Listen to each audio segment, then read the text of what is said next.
that hot mess that they air in the mornings called The View had to issue not one, not two, not three, but 4 corrections, legal corrections. Not to mention what they did at that debate, where once again, they tried to fact check only one side. And then when their fact checks got fact checked, they cowered. They cowered in fear. I mean, this is a pattern with them. But look, what did it take for us to get to the point of an apology? We had to threaten a lawsuit, Jesse. And by the way, we're still entertaining it. We're talking to some of the best lawyers out there that are experts in this. And as you know, these things can be very complicated. There's a lot of facts and circumstances around it. But we're not going to let this go, because you should not be able to smear 5,000 high school and college kids and then just be able to walk away. Whoopi Goldberg just hit DEFCON 1 live on air. And no, this time it wasn't Joy Behar's latest fashion experiment causing chaos. This meltdown was raw, real, and completely off the rails. The trigger? A brutal 1-2 punch from Charlie Kirk and Megyn Kelly. So savage it might have made Simon Cowell choke on his coffee. 1 minute, Whoopi was perched in her throne of unbothered sass. The next, she was one sarcastic jab away from flipping the entire table mid-show. Charlie Kirk's the founder and CEO of Turning Point USA and the author of the new book, The College Scam. So, Charlie, do you accept The View's apology? I mean, regardless of whether or not I accept it, the question is, do our students accept it? That's really what's at heart here. They went after our 5,000 students at our event there of high school and college kids. And look, I get attacked all the time. People say false things. I'm a public figure. But when you go after 16 and 17-year-olds that travel from across the country that then have to live for the rest of their life with a shadow. Forget fake calm. Whoopi Goldberg spiraled faster than a Hollywood publicist during a celebrity meltdown. It all kicked off the moment Charlie Kirk and Megyn Kelly unleashed a takedown sharp enough to slice straight to the View S teleprompter. Whatever they said didn't just ruffle feathers. It nuked the entire nest. 1 second, Whoopi was reigning supreme on her daytime throne. The next, she snapped into full hold my earrings mode. Gone was the trademark smirk and shrug. In its place, unfiltered, unscripted TV drama no writer's room could dream up. America's reigning queen of righteous side eyes suddenly looked like she'd read a Reddit thread about herself and regretted every choice that led there. Her signature smug took a nosedive, and in its place emerged full soap opera villain energy, betrayed by her glam squad and ready to flip the set. And just when it couldn't get Messier, in stormed Charlie Kirk and Megyn Kelly. The accidental tag team no one asked for, and exactly the chaos Whoopi didn't need. These two didn't arrive with opinions. They showed up like verbal napalm, leaving the studio in shambles. But let's rewind. This blow-up didn't come out of nowhere. It had been simmering for weeks. Whoopi had been holding court like a leather-clad philosopher queen, dropping takes so wild they made astrology sound peer-reviewed. The meltdown wasn't a moment. It was a climax, and it was loud, messy, and long overdue. They're disgusting. She's Anna Navarro in your wildest imagination. You could never solo host a show. You will only ever make it as part of an ensemble, and you could never hope to achieve the success that Tucker Carlson has. So you can sit in your little cheap seats all day long and enjoy your little negative henpecking, but your careers are going nowhere, and Tucker is about to dominate in whatever space he goes to. Picture this. Someone blindfolded, juggling flaming torches, speedrunning a TED Talk on geopolitics, and live tweeting in all caps before finishing their first coffee. That's been Whoopi's vibe lately. It's unfiltered chaos on a loop. Every episode of The View now feels like a roulette wheel of accidental roasts, bizarre tangents, and mid-monologue meltdowns. Producers have their fingers hovering over the commercial break button, like it's a panic alarm. At this point, the show barely pretends to be a structured panel. It's more like a chaotic college debate club taken over by the wildest corners of Facebook. And just when it couldn't get more unpredictable, in stroll Charlie Kirk and Megyn Kelly, treating the studio like it's open mic night for takedowns. What once aimed to spark deep, thoughtful conversation has devolved into a live-action emotional cage match, where nuance is treated like a contagious disease. And smack in the center of it all is Whoopi, not just a host, but the head coach, the color commentator, and occasionally the referee whistle in hand, unsure who even committed the foul. It's less let's talk it out and more let me shout you into submission, using half a headline and zero context. She serves up hot takes like gospel from a blog post she once skimmed and never looked back. The reason they felt they needed to do that, Jesse, is because if they told their audience the truth, that when gas is the most expensive it's been, flights are super expensive, that 5,000 kids decided to spend a weekend in summer traveling across the country to go hear from conservative speakers, maybe the audience of The View would think twice about all of their ideas. That's why they felt so compelled to try to smear our wonderful summit this last. This isn't just chaos. It's premium, handcrafted chaos, neatly packaged and served 5 times a week like a midday fever dream. And trust, people are watching. Not always for insight, but definitely for the wreckage. So it was only a matter of time before Whoopi landed squarely in the sights of America's full-time outrage professionals. Right on cue, Charlie Kirk emerged from the internet's shadows like he'd been summoned. Part conservative firestarter, part media sniper, all smoke and absolutely no chill. With the precision of a hawk spotting a wounded headline, Kirk pounced on Whoopi's latest wild moment and turned it into a masterclass in televised absurdity. No invite needed, no conversation required. He just dropped the hammer hard. But Kirk didn't stop at a spicy tweet and vanish. He went full fireworks display, launching a multi-platform demolition job that treated Whoopi's monologue like it was his personal Super Bowl. With the focus of cable news samurai, he didn't just clap back. He carved through a performance like a final boss battle. No mercy, no fluff, just sharp, brutal commentary until even the studio lights looked ready to tap out. It wasn't a rebuttal, it was a public dissection. And Kirk made sure everyone saw the mess. Welcome back. In Monday's conversation about Turning Point USA, I put the young people at the conference in the same category as the protesters outside. And I don't like it when people make assumptions about me.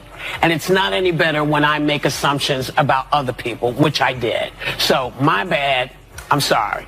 Okay. So. To Charlie Kirk, this wasn't just another celebrity mouthing off. This was a crystal clear, high-definition warning sign of what happens when Hollywood glam squads think they're qualified to brief the Pentagon. He didn't just roast Whoopi. He incinerated the entire panel of The View, turning them into the poster children for entertainment world delusion. And we're not talking a minor, oops, wrong facts moment. No, this was a galactic misfire, like floating in zero gravity, sipping soy lattes in a space salon while preaching about working-class struggles they once read on a throw pillow. In Kirk's eyes, The View doesn't reflect real America. It reflects itself, a designer-clad echo chamber swirling in its own high and hot air and self-congratulatory slogans. And once he painted that picture, he didn't flinch. He latched on like a dog with a microphone and a mission. He wasn't just responding. He was dismantling the illusion, piece by delusional piece. Kirk didn't stop at a few fiery posts. He went full throttle, blasting content across every platform like a man possessed, feeding the algorithm exactly what it craved: drama, takedowns, and the unraveling of a legacy in real time. Whoopi wasn't trending by coincidence. She got served, and the plate was ice cold. I mean, there was this Turning Point conference with all the smoke. What are they, smoking something down there?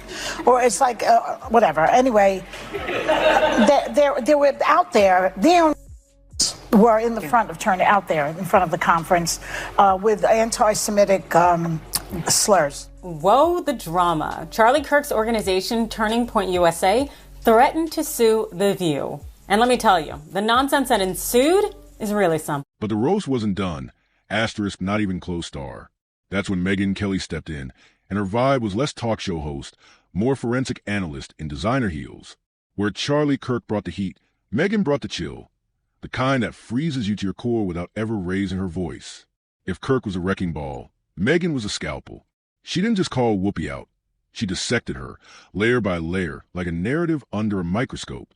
Quote by quote, frame by frame. It wasn't rage, it was precision. Calm, calculated, and cold-blooded. Megyn unpacked Whoopi's unraveling like she was auditing a scandal. Methodical, merciless, and lit under the kind of glare that kills glam on contact. No yelling, no theatrics, just brutal clarity and clinical focus. She didn't just spotlight a slip-up. She revealed a pattern of blunders that reframed Whoopi not as a cultural compass, but as a recurring headline in the tabloid cycle. The takedown was quiet, but devastating. They asked him about that. They asked him about that moment. Watch this, SOT 36. When the vice president was here, I asked her if she would have done something differently than your administration over the past 4 years.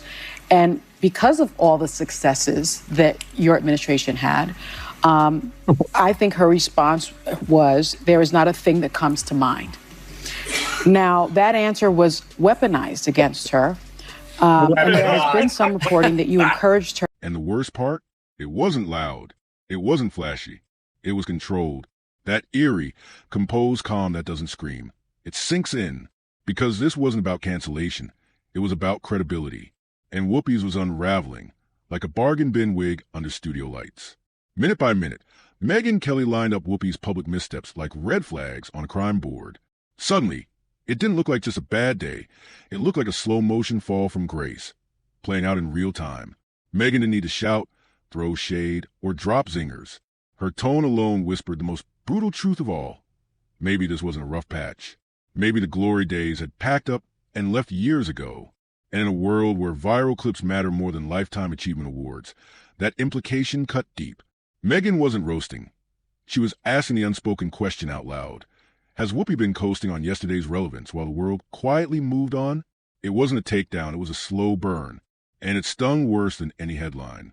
By the time Megyn finished, Whoopi's once impenetrable media persona didn't look like a fortress. It looked like a rundown rental with water damage and expired fame insurance. And Megyn? She didn't stick around to gloat. She turned on her heel, clicked off set like it was just another Tuesday, and left the wreckage smoldering in her wake. No curtain call, no encore, just silence, and a reputation still smoldering in the aftermath. Think if a liberal came to speak at University of Kentucky, they'd give an open mic like I just did to a conservative and had a discussion like this. I certainly hope they would. No, they wouldn't. Because speech is not a left-wing value. That is why they have to deploy shock troops called Antifa to go after everywhere I go. When I go to University of California, Davis next week, there has to be 120 police officers because of the threats, the violent threats of liberals that want me dead, that want to disrupt our events. There are no right-wing hecklers that come to events like this. I think it's rather clear there's one side that is trying to do everything they can to shut one side up, and one side that's trying to open up the marketplace of ideas. And I think that's rather It was a beautiful, chaotic media pileup. So wild even cable news anchors couldn't help but gawk. A flaming cocktail of ego, critique, and cultural recoil, and Whoopi. She definitely didn't see it coming. The internet, of course, showed up with zero chill. Reaction clips exploded across social feeds like digital fireworks. Meme lords powered up their editing software like it was a championship round. What started as just another segment spiraled into a full-blown meme tsunami.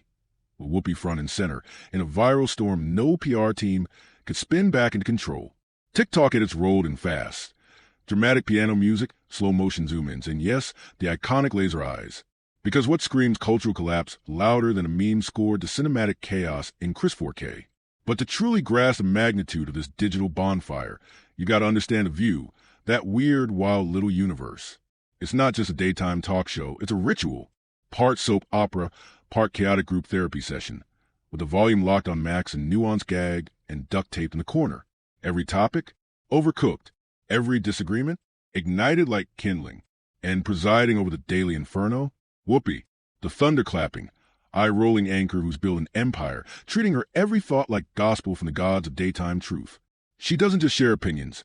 She delivers them, wrapped in righteous fury, and dropped like stone tablets onto the studio floor. But this time, the echo chamber bit back, and it brought receipts, remixes, and the internet's full creative arsenal. Her disgusting, gross elitism and her complete out-of-touch nature with respect to the rest of the world. Sunny Hostin goes on The View and decides now would be a great time to dump all over the so-called uneducated. What we did not have is white women who voted about 52%, right, for Donald Trump. Uneducated white women, is my understanding. You have Latino men, actually, voting more for him. And you have, and black men was not the story. We're not the story here because they voted almost 80% for the vice president. Right. Just because you didn't go to college doesn't mean you're stupid, and it doesn't mean that you don't have wisdom. You can go to college and get a bunch of irrelevant facts about how men can allegedly give birth or but whatever. Here's the twist no one saw coming. Even the queen can miss a step. Even the high priestess of panel TV can trip over her own sermon. And in a world where every second gets clipped, re-edited, and memed into oblivion, one misstep doesn't just echo, it detonates. After years of ruling the screen with her signature cocktail of eye rolls and unbothered energy, something shifted. The vibe around Whoopi took a hard left. What once felt commanding suddenly looked cartoonish, like she was cosplaying her own persona. And when the backlash hit, it did not politely. It drop-kicked the door off its hinges in steel-toe boots, armed with screenshots and side eyes. Because here's the thing. Even the most seasoned preacher eventually reaches a point where the congregation stops clapping and starts squinting. Maybe, just maybe, they finally reach for the remote. This wasn't about a single hot take gone sideways. Charlie and Megyn weren't calling out one flub. They were putting the entire era on trial. From self-important speeches that felt like TED Talks written in traffic, to oddly hostile rants that sounded like audition tapes for I Know Better Than You. The musical, nothing was spared. That's what made the takedown lethal. It wasn't just critique, it was a forced rebrand. Overnight, Whoopi went from bold truth teller to that aunt at Thanksgiving who lectures from the head of the table but gets her facts from chain emails. A tragic slide from national treasure to background noise, and the internet devoured it. Every meme, every remix, every slow-mo eye roll became front-row footage of a legacy being live-edited in real time. And to make it worse, The View itself is morphing into group project from hell. Everyone talking over each other, convinced they're the smartest voice in the room, while the audience is just trying to find the nearest exit. I don't want to say too much, but we're going to have a lot of fun at the Department of Education. We're going to have a lot of fun. Can I tell you something? Like, I've had quite a few people contact me about that particular post. Like, I'm sure I have 1/100th of what you're getting, but people are contacting me about cabinet posts. I'm like, I got look, nothing. I mean, yeah, I'm actually, after this conversation, heading to Mar-a-Lago for a week, and we have a lot to sift through. And if I could be helpful, I have asked. I want to be actively involved in all things education, as you can imagine. The result? A whole lot of noise, and barely any actual listening. The panel had started treating facts like table decor. Nice if you remember them, but totally optional. The View had quietly become the ultimate destination for people who wanted to feel informed without ever brushing up against real information. But here's the catch. Eventually, someone notices. And this time, those someones weren't nobodies. They had millions of followers, their own platforms, podcasts, and absolutely zero patience for Whoopi's ego parade. What came next was, frankly, performance art. Whoopi didn't clap back. She didn't roast. She just showed up on set looking like someone had finally told her the hard truth. Being loud doesn't make you right. The fire was gone. The sass missing in action. Her trademark eye rolls and side smirks? Flatlined. What replaced them was a shell of weary disbelief and the kind of silence that hums with discomfort. Even her most loyal fans noticed a shift. It wasn't subtle. The smug chuckles? Gone. The triumphant eyebrow raises? Nowhere to be found. The fake mic drop moments? Replaced with clunky punchlines, awkward pauses, and the haunted look of someone who may or may not have just Googled how to bounce back from public humiliation during the ad break. And let's be real, nothing entertains the internet quite like watching someone who once acted untouchable suddenly realize they're not. The fall always hits harder when it's someone who swore they were gravity-proof.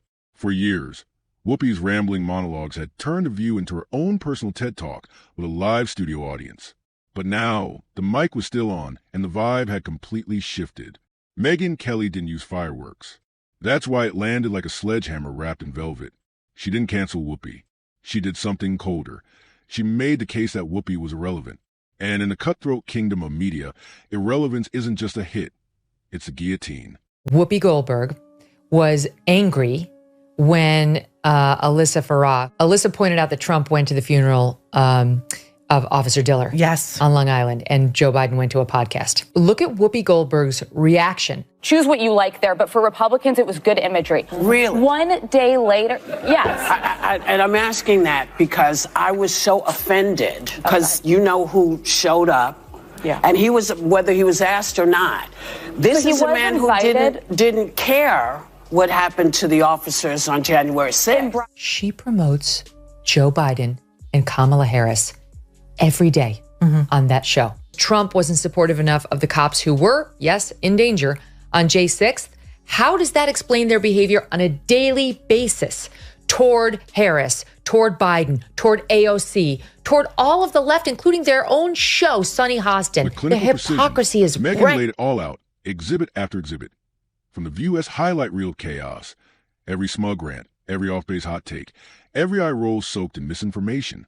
When the dust settled, there was no dramatic gasp or shouting match, just a slow, brutal realization.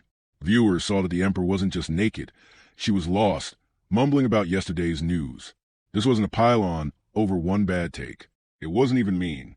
It was just the truth. Megyn didn't roast Whoopi. She diagnosed her. That's what made it so devastating. Whoopi wasn't being slammed for a slip-up. She was being held accountable for years of phoning it in with a smug grin and borrowed facts. And here's the kicker. Charlie Kirk, the loud one, wasn't wrong this time. Megyn, the polished one, wasn't off the mark. Together, they pulled off the unthinkable. They got people across political lines to nod in agreement. Whoopi's crown didn't fall off because of age or volume. It slipped because she stopped putting in the work. The fire dimmed. The sass felt scripted. Truth bombs turned lukewarm, and facts became optional at best. Meanwhile, The View marches on, blissfully unaware it's morphing into a live-action chaotic group chat, where everyone's yelling, no one's listening, and the main character doesn't realize the mic is still on. Nobody's brave enough to walk away, not even Whoopi. She still clocks in, still delivers that signature tone, but now with the faint look of someone who finally feels a shift. The smirks don't land. The audience isn't nodding along. It's a vibe of a performer who suspects the laugh track's been replaced with side eyes. Here's the truth. The media loves a comeback story but lives for a slow-motion collapse. Right now, Whoopi's stuck playing both roles, icon and punchline. It's messy, it's tragic, and it's happening in 1080p. The real question, does she even know the audience has changed? That the applause has shifted from genuine to polite? That people aren't leaning in, they're tuning out? One brutal lesson from this meltdown. No one's immune, not even the queens of daytime. Because in today's world, the digital guillotine doesn't care about awards, resumes, or legacy. It only asks one thing. Are you still relevant? When the hits come from both sides of the aisle, maybe it's time to step down from the soapbox and look in the mirror. Sure, the View will roll on. The lights will stay lit. The chairs will keep spinning. But the Goldberg mystique? That's over, and not in the poetic Oscar-clutching way. More like the kind of rap you throw around leftovers after the party ends, and everyone's already ghosted. This is how one of daytime TV's loudest voices got silenced. Not by scandal, not by censorship, but by a mic drop from voices she never even saw coming. If you like this breakdown, hit that like button, subscribe for more brutally honest media takedowns, and we'll catch you in the next one.